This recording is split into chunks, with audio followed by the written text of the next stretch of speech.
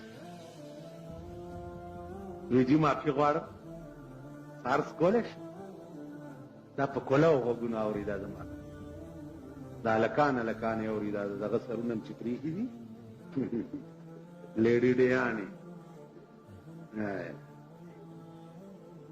شرمېدلی ملک شو زمون پرتګیستلی مخ شو زمون ښځې او سړي ټول په شرمونو وشرم سړی چې سهار راپاسي وایي خدای دا څه بد دې راسره کړي دي چې ښځه وی ډېر بد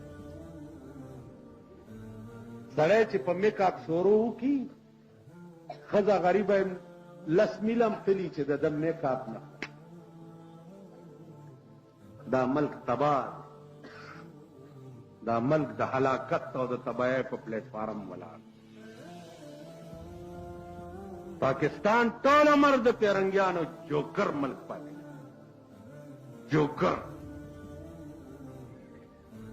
تاسو خپل تهذیب نشته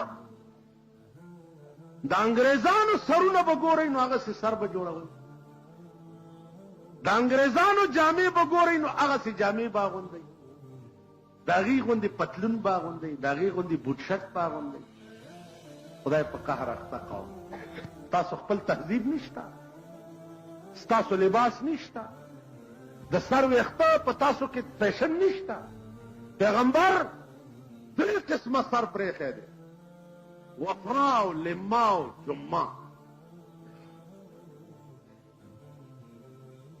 درې قسمه غوږونو تر نیمه د غوږونو تر پیسکو او تر اوږو زل والضحا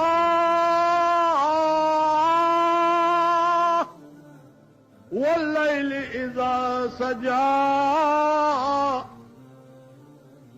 والضحا قسم دی زما اے محمد استا پدی خیستا